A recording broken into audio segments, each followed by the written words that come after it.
எத்தனை நாள் ஆனாலும் கெடாமல் இருக்கிற மாதிரி ஒரு சூப்பரான நெல்லிக்காய் தொக்கு எப்படி ரெடி பண்ணலான்றதை பார்க்கலாம். இது நெல்லிக்காய் சீசன், ஸோ கண்டிப்பாக வந்துட்டு ரெடி பண்ணி ஸ்டோர் பண்ணி வச்சுக்கோங்க. வீடியோக்குள்ளே போகிறதுக்கு முன்னாடி நம்ம சேனலை மறக்காமல் சப்ஸ்கிரைப் பண்ணி வச்சுக்கோங்க. வாங்க இப்போ எப்படி செய்யலான்றதை பார்க்கலாம். இதுக்கு நான் ஒரு 1/4 கிலோ அளவுக்கு நெல்லிக்காய் எடுத்திருக்கேன். பெரிய நெல்லிக்காய் நல்லா தண்ணியில் போட்டு வாஷ் பண்ணி எடுத்துக்கோங்க. அதுக்கப்புறமா நல்லா தொடச்சிட்டு இது போல் நல்லா துருவி வச்சுருங்க. துருவினாலும் பரவாயில்ல, இல்லை ஒரே ஒரு கட் பண்ணிவிட்டு அரைச்சிக்கிட்டாலும் பரவாயில்ல, நல்லா விழுதாட்டம் ஆகிடும்.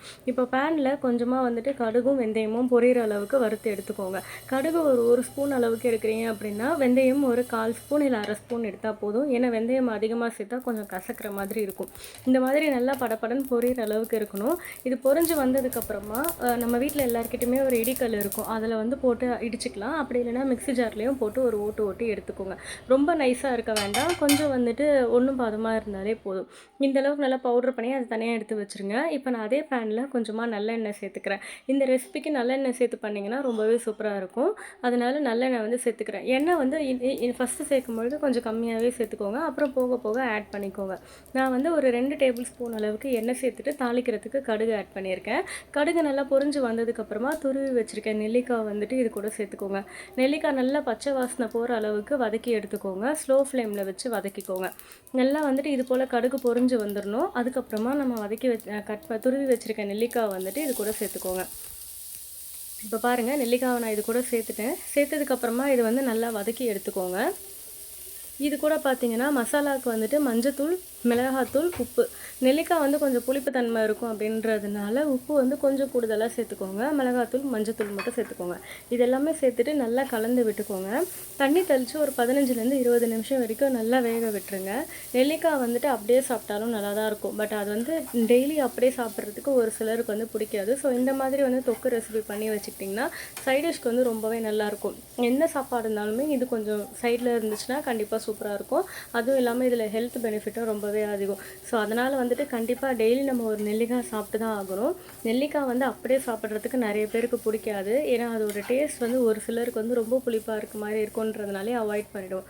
ஸோ இந்த மாதிரி ட்ரை பண்ணி ஃப்ரிட்ஜில் ஸ்டோர் பண்ணி வச்சுக்கோங்க. எதுவுமே இல்லாதப்ப இதை கொஞ்சம் சைடில் வச்சு சாப்பிட்டிங்கன்னா சூப்பராக இருக்கும். இப்போ நான் தேவையான அளவுக்கு திரும்பவும் எண்ணெய் சேர்த்துக்கிறேன். எண்ணெய் நான் ஃபஸ்ட்டே சொன்ன மாதிரி ரொம்ப கம்மியாக தான் சேர்த்துருந்தேன். அதுக்கப்புறம் வதங்கி வர நம்ம கொஞ்சம் எண்ணெயை சேர்த்துக்கிட்டே வரலாம். இப்போ நான் எண்ணெய் சேர்த்துட்டு நல்லா வதக்கி விட்டுக்கிறேன். ஸ்லோ ஃப்ளேமில் வச்சு நல்லா வதங்கினதுக்கப்புறமா தேவையான அளவுக்கு தண்ணி சேர்த்துக்கோங்க.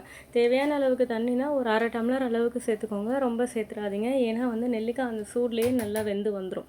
இப்போ பார்த்துக்கோங்க, நான் கொஞ்சமாக இதில் தண்ணி சேர்த்துக்கிறேன்.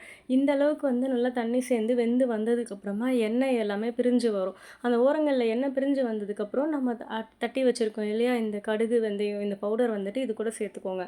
தட்டி வச்சுருக்க வெந்தயம் கடுகு பவுடரை சேர்த்துட்டு திரும்பவும் ஒரு வாட்டி நல்லா கலரி விட்டுருங்க. மிக்ஸ் பண்ணிவிட்டு அதுக்கப்புறம் ஒரு 5 நிமிஷம் ஸ்டவ் ஆஃப் பண்ணிவிட்டு அப்படியே விட்டுருங்க. அந்த சூட்லேயே அந்த வாசனைக்கு நல்லா எல்லாமே கலந்து வந்துடும். அதுக்கப்புறம் நீங்கள் தேவையான அளவுக்கு யூஸ் பண்ணிக்கலாம்.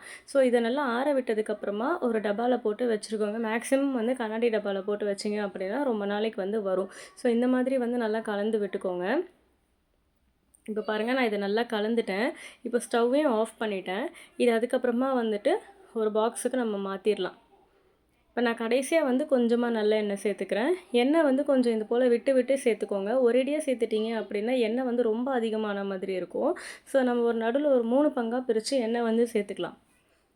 இல்லை எனக்கு எண்ணெயே வேணாம், நான் ஃபஸ்ட்டு ஊற்றின எண்ணெயே போதும் அப்படின்னு சொல்கிறவங்களுக்கும் எண்ணெய் ஒரு 2 டேபிள் ஸ்பூன் அளவுக்கு சேர்த்தா போதும். இப்போ நான் ஏன் இதில் அதிகமாக ஆட் பண்ணியிருக்கேன்னா கொஞ்சம் டேஸ்ட் நல்லா எடுத்து கொடுக்கும். எப்போவுமே ஊறுகாய் இந்த தொக்குனாலே கொஞ்சம் எண்ணெய் அதிகமாக தான் இருக்கும். ஸோ அதனால் நான் விட்டு விட்டு கொஞ்சம் கொஞ்சமாக எண்ணெய் சேர்த்துருக்கேன். இப்போ எண்ணெய் நல்லா சேர்த்ததுக்கப்புறமா இன்னொரு முறை நல்லா கலந்து விட்டுக்கோங்க. பாருங்கள், இந்த அளவுக்கு நல்லா சுருண்டு வந்துடும். நான் கொஞ்சம் பெரிய பெரிய துருவலாகவே போட்டிருக்கேன். உங்களுக்கு வேணும்னா நான் முன்னமே சொன்ன மாதிரி நல்லா மைய அரைச்சி கூட செய்யலாம். இல்லை ரொம்ப குட்டி குட்டியாக கூட நீங்கள் துருவி சேர்த்துக்கலாம். எனக்கு இந்த அளவுக்கு ஓகேன்றதுனால நான் சேர்த்துருக்கேன். இது போல் ஒரு பாக்ஸில் போட்டு நல்லா ஏர்டைட் கண்டெய்னரில் மூடி வச்சுருங்க.